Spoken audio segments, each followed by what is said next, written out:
Shawn Stockman has more than 814,000 subscribers on his YouTube channel alone. It is really impressive, and on it you will find Shawn helping people in Detroit do things like clean up their yards and clear overgrown trees and bushes. He walked away from a 20-year corporate career, drove alone into one of America's most struggling cities, and started cleaning up strangers' properties completely free.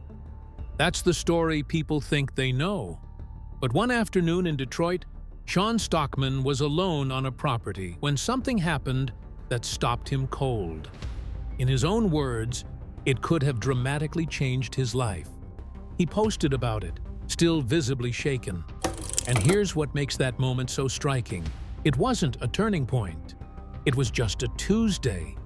Just another day in a life Shawn Stockman built by walking away from everything safe. And the story of how he got there is far more complicated than a before and after thumbnail. The secret his bosses kept for years. His bosses at his corporate job knew he was slowly fading, and instead of pushing him harder, they pulled him aside and said something nobody expected. For nearly 2 decades, Shawn Stockman showed up to a job that looked successful on paper. He worked in the automotive industry in Michigan, a career he'd built from scratch after getting married young and starting a family young. From the outside, it looked like he had it figured out. Steady paycheck, a title, a trajectory, everything you're supposed to want. But here's the part that never quite makes it into the highlight reel. Shawn was drowning in imposter syndrome. Not occasionally, consistently. Despite 2 decades of showing up and proving himself, he couldn't shake the feeling that he didn't belong. That quiet voice, the one that whispers, "Am I actually good enough?" never went quiet. It just got louder the longer he stayed. Before the automotive industry, Shawn had worked as a video editor, not corporate content, wedding videos. He spent years capturing other people's most joyful days on camera, while his own life felt increasingly flat. He had the equipment, the skill, and the paycheck, and he was suffocating. What does that look like from the outside? It looks like a man doing the minimum at a job he used to care about. It looks like someone who lights up on weekends and visibly fades during the work week. It looks like existing inside what Shawn himself calls a box. Not surviving, not thriving, just existing inside a structure that no longer fits. But here's the detail most retellings of this story leave out. His bosses noticed. They watched him. They saw the creative work he was producing outside of office hours. The energy, the engagement, the obvious gap between who he was on the weekends and who he was Monday through Friday. And instead of writing him up or pushing him to perform better, they pulled him aside. What they said next is the kind of thing that either sets you free or terrifies you, depending on where you're standing. They told him, "You've got something here. You should pursue it." That single conversation didn't immediately change everything. Shawn didn't walk out the door that afternoon and reinvent his life. But something cracked open. He'd spent 20 years waiting for permission from the inside, and it came from the outside instead. The creative energy that his corporate job had been slowly starving. It was coming out through the work he was doing on his own time. And for the first time, someone with authority in his world was saying, "Follow that." What he chose to follow it toward is something he couldn't have predicted. And the place he ended up, Detroit, of all places, wasn't a destination he planned. It was the result of one afternoon, one decision, and one abandoned preschool he couldn't bring himself to drive past. The abandoned preschool that started everything. Most people, when they see something broken on the side of the road, slow down, feel something like sadness, and keep driving. Shawn Stockman got out of his car. He was 41 years old when it happened. 41, which matters, because that's not the age when people typically blow up their lives and start over. That's the age when most people have decided they've already made their choices and they're living with them. Shawn was driving through Detroit when he passed an abandoned preschool. The grounds were completely overtaken, weeds swallowing the sidewalks, overgrowth everywhere. The whole property wearing the look of a city that had stopped paying attention. Nobody had cared for it in a long time. It looked exactly the way a lot of Detroit looks, like something that used to matter and got left behind. Most people would have slowed down, registered something like sadness, and kept going. Shawn pulled over. He walked up to that property with no camera, no audience, no plan, and no expectation that this would become anything other than what it was in that moment. A man who couldn't look away from something broken. He started pulling weeds with his bare hands. That one afternoon turned into a mission. The mission turned into a channel. The channel, Midlife Stockman, eventually grew to nearly 1 million subscribers and racked up over 140 million views. Shawn became known locally as Detroit's Mr. Clean, but none of that was the plan. The plan was just to not drive past something broken without doing something about it. Here's what the inspirational version of this story usually skips. When Shawn decided to leave corporate America and do this full-time, he had never been self-employed, not once in his entire adult life. 20 years in the system, and then no system. No paycheck, arriving on schedule, no title, no structure. Just faith that this was the right move, and the support of his wife, Tessa, and a small group of close friends who believed in him enough to say, "Keep going." He describes that first leap into self-employment for exactly what it was: terrifying. Not exhilarating, terrifying. Tessa's role in this matters more than the channel often shows. Behind every video of Shawn working in 90-degree heat is a partnership that made it possible. She didn't support the idea in theory. She backed it when it was just a guy with a mower and a belief that this was what he was supposed to be doing. The channel's name isn't accidental.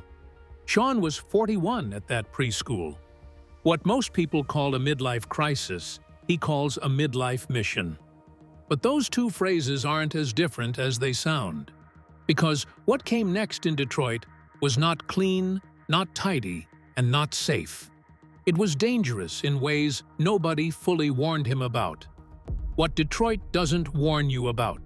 If you only watch the transformation videos on Midlife Stockman, you'd think Shawn's work looks something like deeply satisfying manual labor. What the thumbnails don't show is the part where strangers call the cops on him, while he's actively helping someone who asked for help. Working alone in Detroit means working in a city that has been burned, abandoned, and overlooked enough times that even generosity can look suspicious. Shawn learned this quickly. Angry neighbors have confronted him mid-cleanup. He's been reported for trespassing while helping a family who wanted him there. Police have been called, not by him, but on him. There was one incident in particular that Shawn calls the most memorable moment of his life. Officers had to physically intervene while he was in the middle of a transformation. Picture that. You're covered in sweat. You've been working for hours on a property you're cleaning for free, and you're standing in front of police explaining why you're not the threat here. He's handled moments like these with a kind of steady patience that is either impressive or quietly heartbreaking, depending on how you look at it. In one video, he pauses mid-job as a neighbor circles the block trying to file a complaint. He looks at the camera almost calmly. This property may not be worth it. The guy's running all over the neighborhood trying to complain. The city asked me to come here, so we'll see what the cops say. That calm is earned, not natural. It comes from doing this enough times to understand that some people have been let down by outsiders showing up in their neighborhood so many times that kindness doesn't read as kindness immediately. It reads as a setup. And the same impulse that makes Shawn help strangers is the impulse that makes strangers suspicious.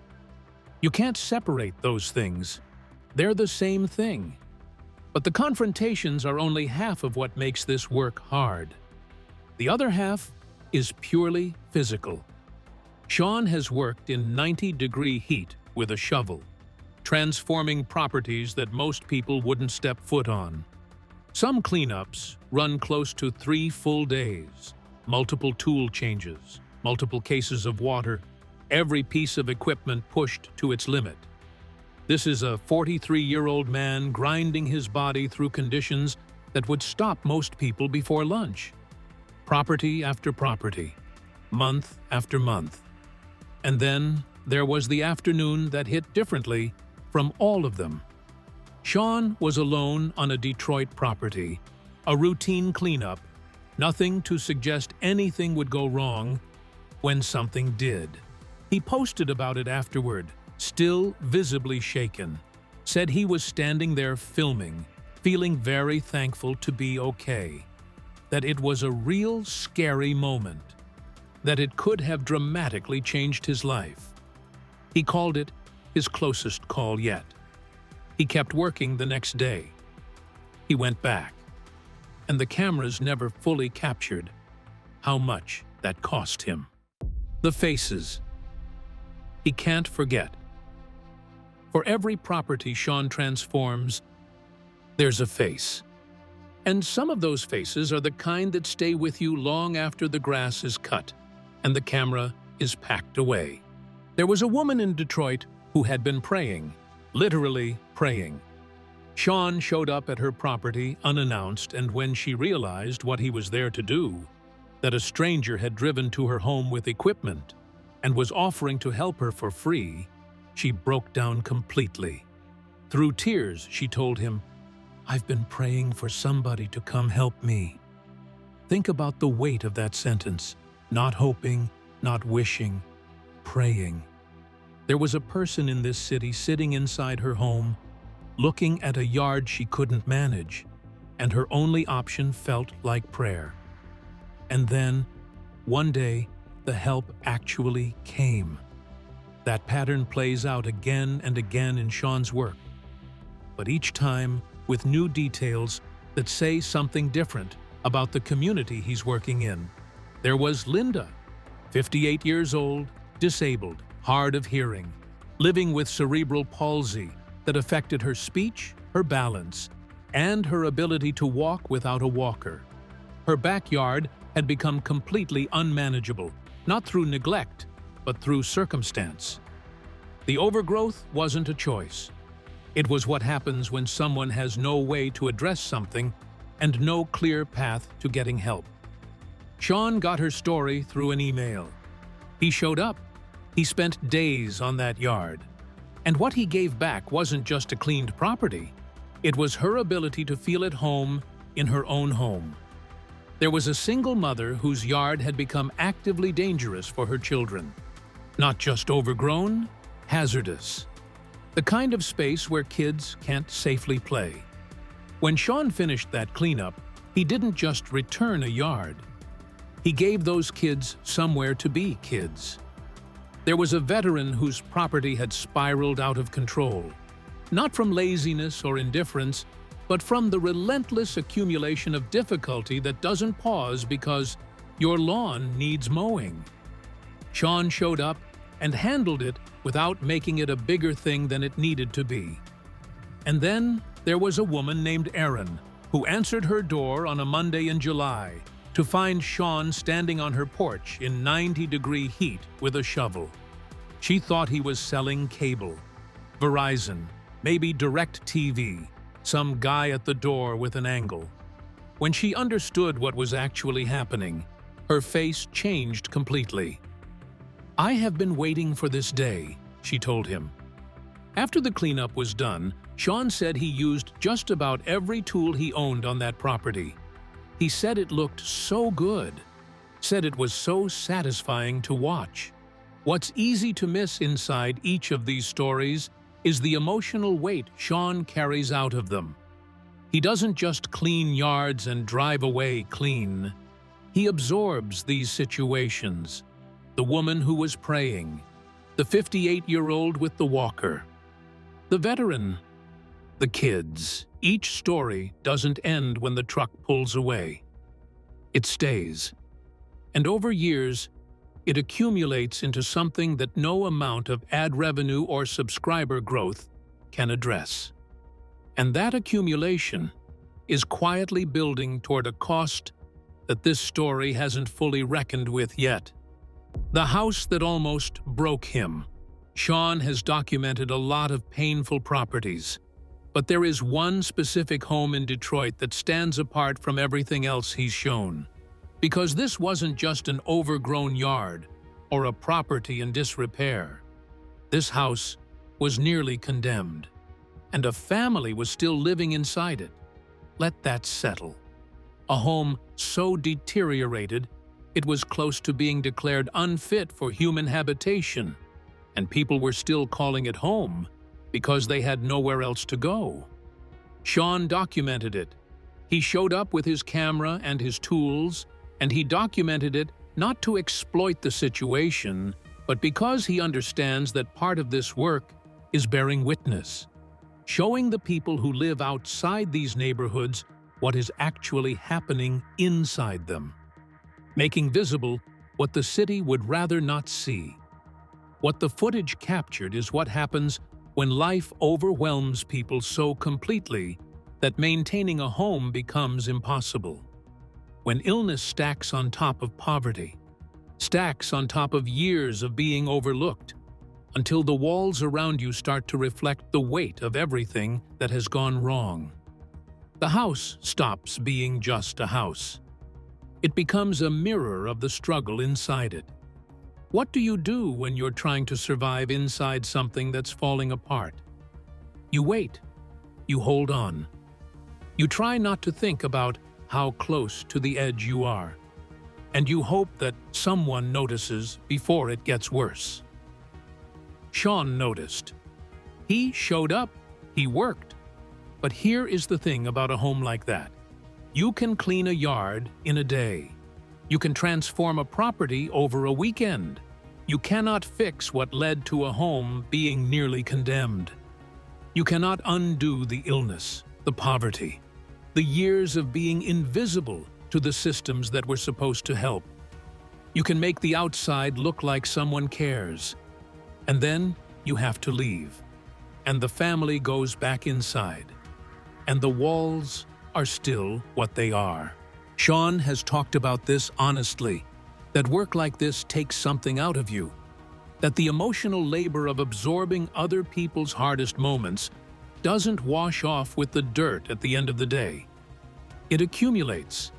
It costs something that a growing subscriber count cannot replenish.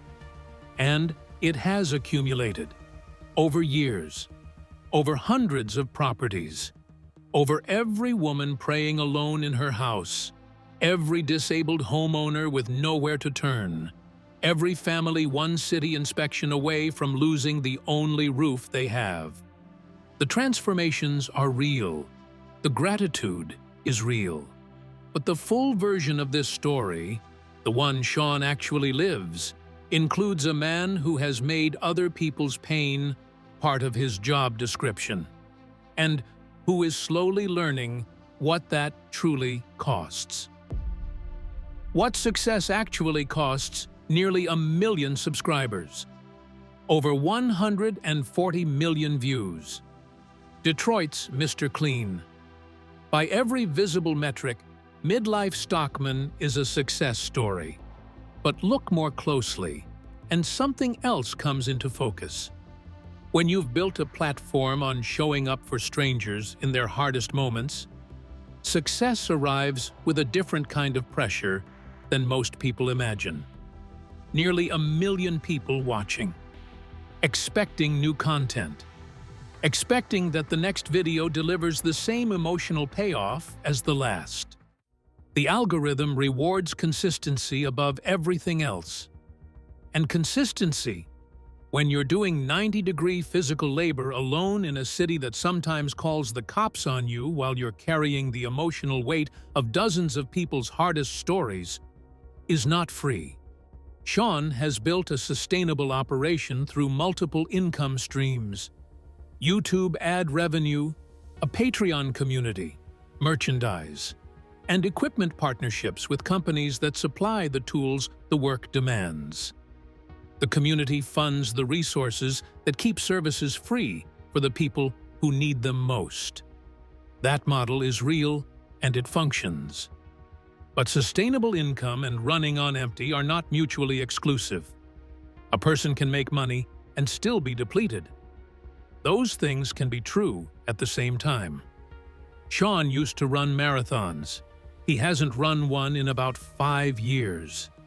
The man who used to train for 26 miles in a single day now runs a different kind of endurance event, not measured in miles, but in properties, in people, in years of showing up.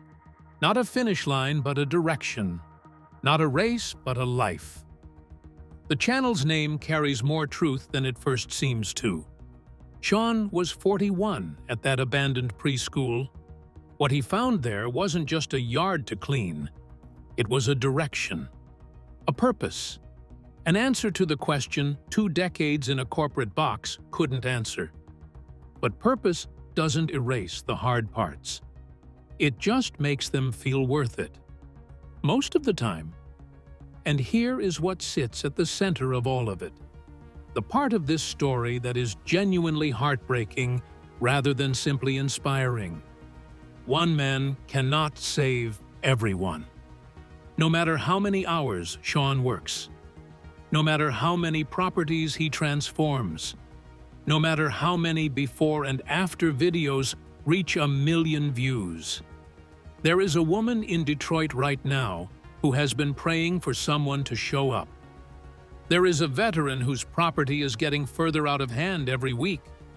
There is a family living inside a house that shouldn't be lived in, waiting for the day someone knocks on their door.